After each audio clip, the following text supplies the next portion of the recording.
Hey, welcome everyone. So I want to show you one of my favorite breakfasts for building a lot of muscle and losing fat at the same time. Let me show you. That's my typical breakfast, oatmeal. Now usually it's one of my favorite meals. It's not always my breakfast, it might be my second meal. It might be my third meal, it might be my last meal for the day. But I always eat oats, like every single day. They're a great source of carbs, so when I'm clean bulking I need my calories from somewhere, and oats, they're a great choice because they give me a lot of energy because of the healthy carbs. They have plenty of fiber and healthy fats. A lot of carbs, they don't have the healthy fats, and also they are very rich in protein, which is going to help me with the muscle protein synthesis. That's something very important that a lot of people don't really think about. And people think that oats, just because they have more fiber, more fats, they're not a good choice. But I'm going to disagree. They're also great for fat loss because you need carbs and healthy fats to fuel your fat loss and also fuel your energy expenditure. Because when you eat more healthy carbs, you have a lot more energy and you're going to be more active because you have a lot more energy because of the carbs. They're the best fuel source for us.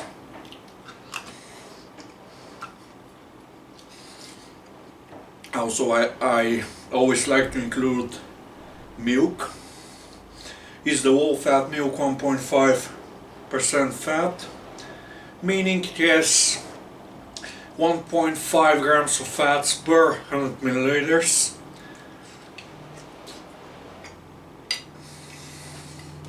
It really helps with some very high quality proteins, and it tastes good. It tastes, well, like very good. I also always add a few bananas. Again, let me show you. One of the best meals for building muscle and staying lean and burning fat. The bananas, they help so much. Obviously the taste, it's great, but very rich in different vitamins and minerals. The potassium is going to help with muscle fullness. It's going to hydrate the muscles. Again, a lot of people neglect that. I believe that's a big mistake. So we need everything. When trying to build that great physique, just your fitness goals might be strength, it might be your strength endurance type of fitness goals, whatever. We need all three: protein, carbs and fats. And also, it's not just the protein, fats and carbs, we need the fiber and we need the vitamins and minerals. So we need everything. We also need the antioxidants. We need obviously the healthy fats, is the unsaturated fats. We need the high quality proteins, it's primarily the animal proteins. Milk, meat, eggs, basically all dairy products, they're great.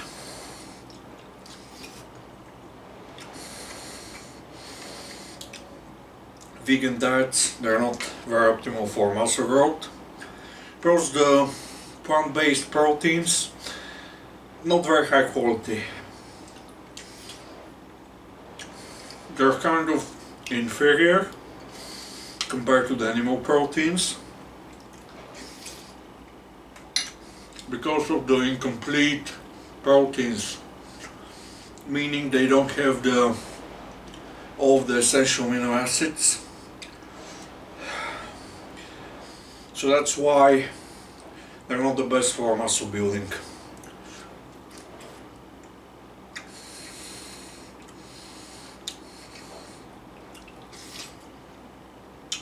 So that's why every single meal, it might be zero fat yogurt for me, it might be low fat milk, it might be chicken breast, but I always include some type of animal proteins in one of my meals to keep the muscle building process going.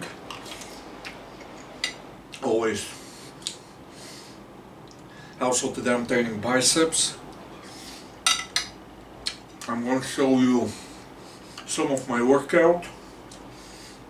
Obviously I'm going to show you all of the exercises that I'm going to do.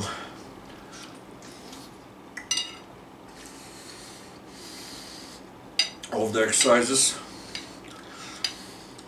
I'm not going to tell you what I'm going to do, so keep watching. But this is my pre-workout meal. Also my breakfast. Usually, now it depends, some people might prefer fast training, but some people they like to have 1 or 2 meals before training. Honestly, for me it depends. If I'm not losing fat, or I'm not, even if I'm losing fat, if I keep my carbs fairly high, I can train fasted. But if my carbs are on the lower side, I need to have 1 or 2 meals before my training. Honestly, I've never been a big fan of low carb diets, like ever. If you have to cut your calories so low that you have to consume very small amounts of carbs, I think that's going to negatively impact your body composition goals. You're going to retain less muscle, and when you lose muscle, you're probably going to burn less fat, which doesn't make sense to me. Believe me, you always lose muscle on a cut, unless you're losing fat very slowly.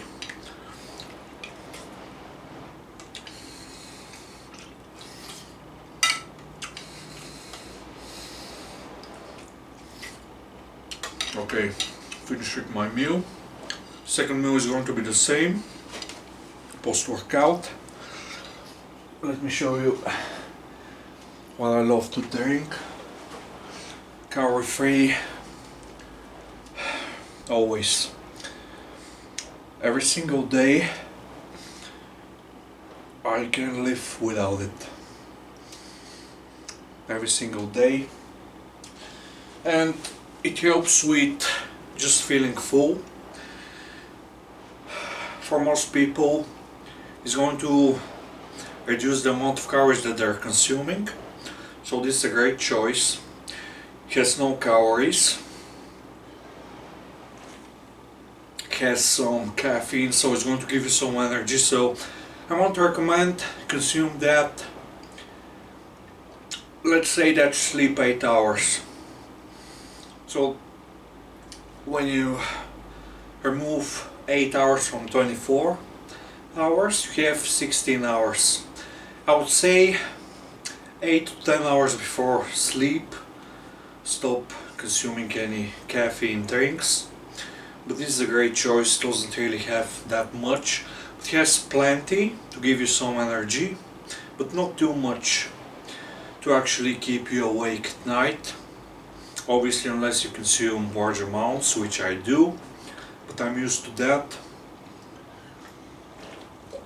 So yeah, currently on a lean bulk. I'm going to keep with my lean bulk. I had a few days of not eating a lot of calories, which sometimes is going to happen. But to be honest, I figured out that I don't need to eat a lot of calories to actually gain muscle, just enough. Because whenever I try to speed up the weight gain process, I end up gaining a lot of body fat, and I can see that. So that's why I'm going to slow down my bulk. No need to gain a lot of weight. Even if I gain, I probably gained 1 or 2 pounds in a few weeks, and I look like I've gained some, like visibly gained fat. I can see that on my abs, and I've been training my abs. I use the definition, they kind of look blurry, and I use the vascularity on top of that.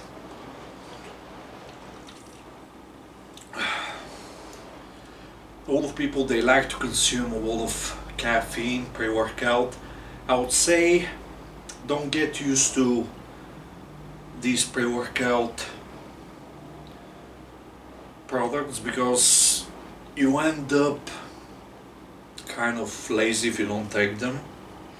And also they have a lot of caffeine. It's going to negatively impact your sleep, and sleep is actually way more important for building muscle and having that energy. I actually tried a lot of caffeine pre-workout. It doesn't help me. So the only thing that actually helps me with energy is my sleep. And it's not like I didn't give it a try. I actually tried the pre-workouts. I don't see the benefits. Obviously, if you're sleep deprived, nothing's going to help. Maybe they might help if sleep is actually on point. I actually take a supplement to help with my sleep. I believe sleep is very important. Okay, now let's start with my training. Hey, welcome everyone. So today I'm training biceps. I'm going to start with my first exercise. It's going to be dumbbell hammer curls. Now the reason why I'm going to start with this exercise is because it's one of the best exercises for the biceps peak. That's one of my weak points in my physique, so that's why I'm going to start with the dumbbell hammer curls. I'm probably going to do 3 to 4 sets, and then I'm going to move on to my second exercise, which I'm going to show you. So on this exercise I'm usually a little bit stronger compared to the standard dumbbell curls, and I decided that I'm going to lift slightly heavier. But again, I will keep my rep range in that 10 to 12, maybe even more, 10 to 14, something like that. So let's start with my first set.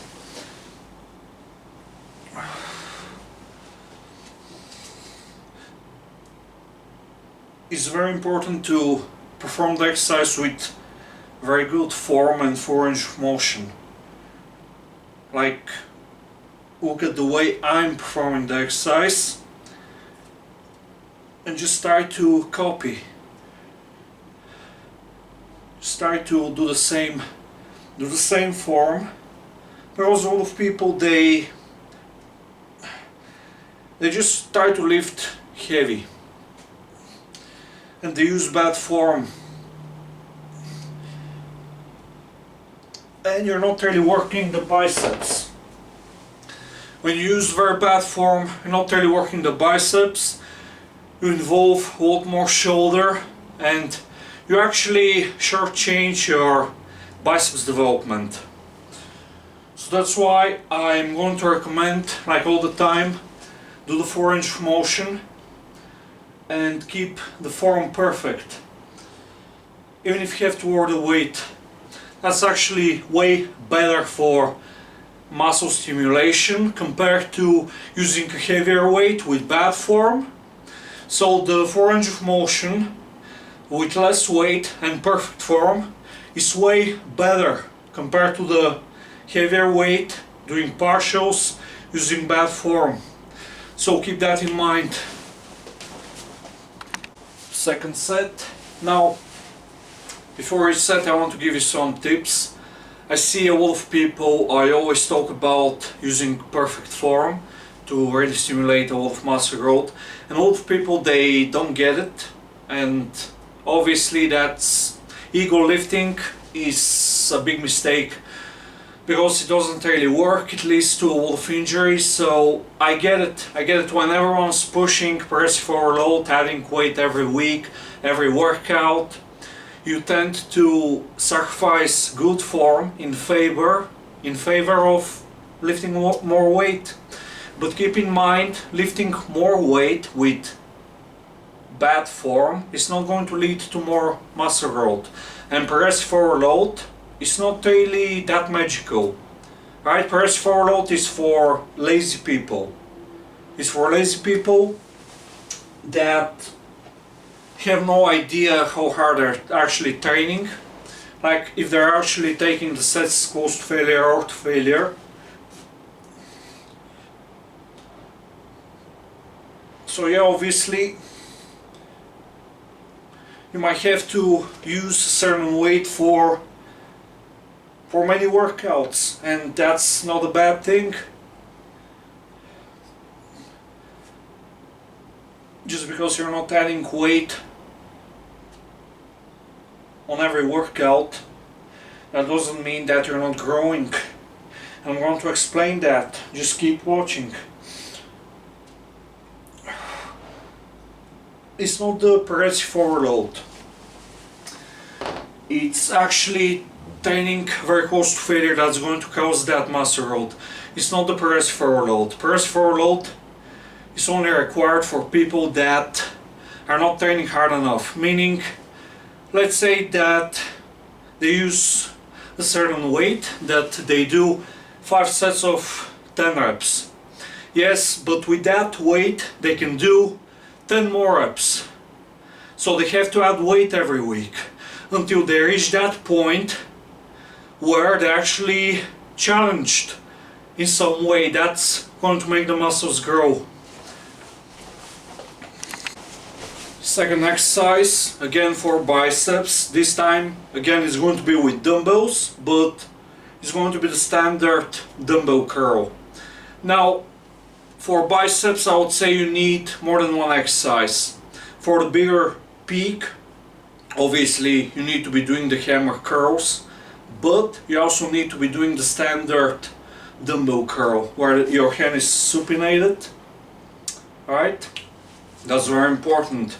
So the best exercises for that, just building most of your biceps, are going to be the standard dumbbell curls, the barbell curl, again with a shoulder width grip obviously. I don't like to use like very wide or very narrow grips because they just don't feel that natural for me. So that's why I tend to use my just shoulder width. Whatever feels very natural for me, that's what I do.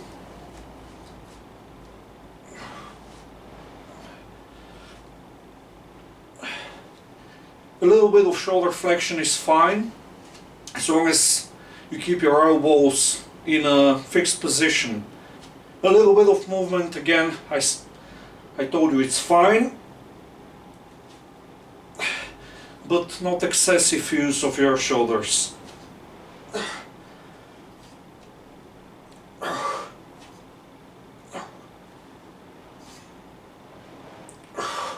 Again, the reason why I talk so much about using good form is because a lot of people don't understand that you can't just build a great physique using bad form. It's going to lead to injuries. Even if you can get away with doing bad form, it's going to lead to injuries sooner or later. So that's why I'll keep repeating myself. Okay, let's talk a little bit more about progressive overload for muscle growth. Obviously, to be honest, I already told you that progressive overload is for beginners and for lazy people. I'm going to explain why. Usually people that need progressive overload are people that usually they don't really challenge themselves, meaning the way that they're currently using feels challenging. Even though they can do 10 more reps if they actually push themselves. Obviously some people they don't really use the appropriate rep range, meaning they use a very high rep range. They do very high reps, and even if they can actually do 30 reps, that's just an example, they can probably only do 20 reps with their 30 rep max. And the reason why is because the pump might get in the way. The pump is the reason why is going to shortchange your set performance. So keep that in mind. It's not just that simple. Just because it's your 30 rep max doesn't mean that you'll be able to do 30 reps. Keep that in mind.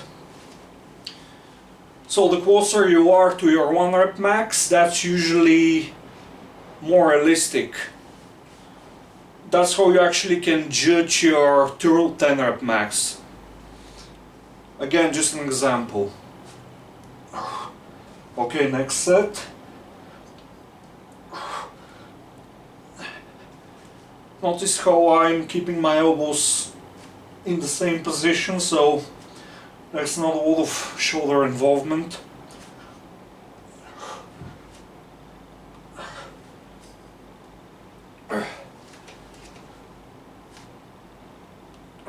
Again, I take off my sets to failure on isolation exercises like curls, for example, because it's very easy to judge when you actually reached failure,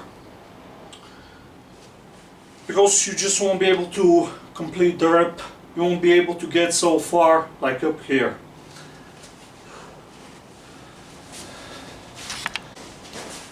I'll just keep doing my sets, and I want to talk about what has been going on lately with me. I already told you that I'm bulking, but for the past few days haven't been in a caloric surplus, so I just don't feel hungry, to be honest, and I feel like I probably gained way too fast. I actually reached a point where whenever I try to force the weight gain, I end up gaining a lot of body fat. So not anymore. Not anymore. I want to take the slow approach. I don't believe in fast anymore. Like, even if you're a fresh beginner, even if you're skinny, I would recommend only gaining 2 pounds of weight in your first few months to keep it very clean. I mean, there's no point in gaining fat. Seriously. You don't grow more muscle.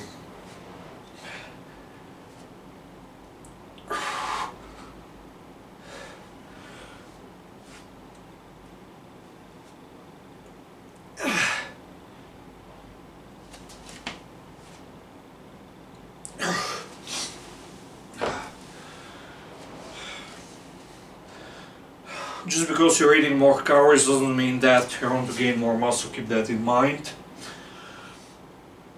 But you're going to gain more fat.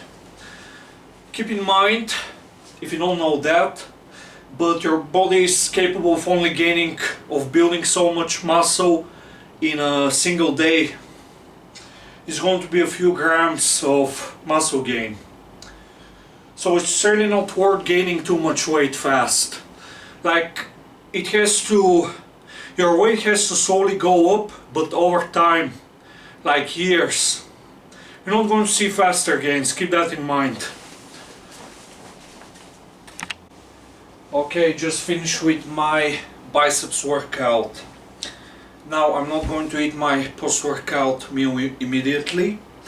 Instead, wait, Let me do something. Take the camera a little bit closer. Yeah, it's way better. Oh yeah, I'm not going to eat my post-workout meal like immediately. Instead, I want to wait a little bit.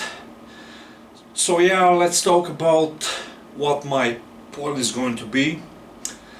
So I'm training each muscle twice a week, once or twice a week.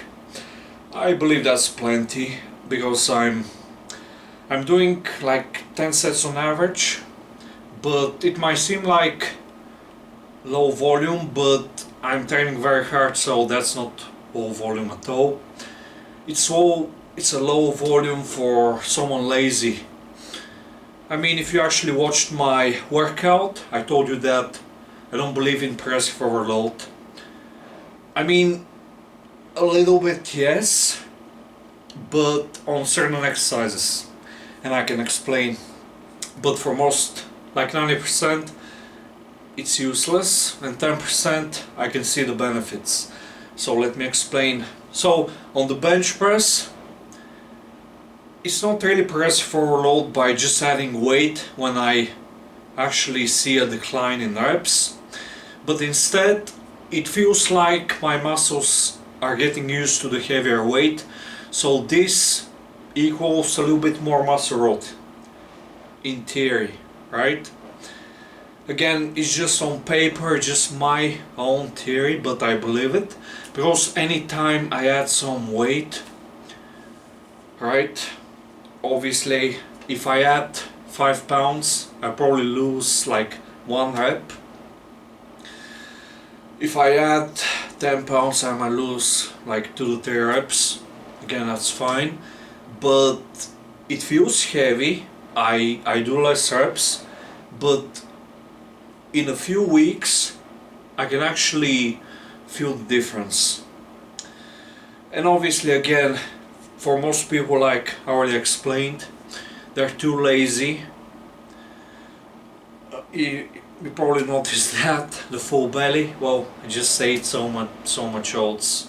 Come on, and I drank a lot of the calorie-free cola. Great choice. So yeah, pretty full. Let me show you. So yeah, press overload is for lazy people, in my opinion. Those who don't really know how to push themselves. Everything seems hard. They're stuck at the same 110, 120 pound bench press for years, and obviously they're not gaining muscle. And for people that actually push themselves by adding weight, that's when it actually press overload works, because they have to add weight, because everything seems hard, and sometimes adding reps is actually harder compared to adding weight. Adding weight is easier. It might be a little bit harder on your tendons, but it's actually easier to do. So that's why adding weight is the better choice, because you can do that long term. But adding 1 rep probably equals to 5 pounds on the bench press. And 1 rep on a small isolation exercise might equal a lot more, because it's a lot harder to progress on small isolation exercises. Because just imagine the dumbbell curl. Obviously you can't add weight every week or every month, because you're going to end up curling 200 pounds, and that's just not realistic. I mean, for most people it's just not realistic. I don't believe for 100% of people it will be, but you get my idea, you get the point I'm trying to make.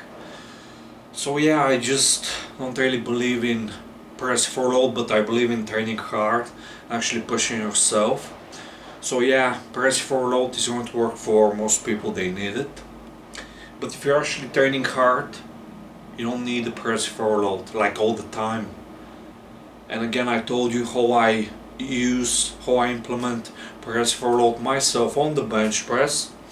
Because again, the high reps very challenging again, so I end up reaching failure way before I probably reach muscle failure. And again, doing reps, 1 rep might equal over 5 pounds on the bench press if you're fairly strong. And for me, that's the case now. So okay, hope that you enjoyed watching this video. Again, you can find my email down in the description down below. For more information, I offer custom training programs and online personal training. You can contact me there. Please leave a like and leave a comment down below. Let's talk about something. Thanks for watching.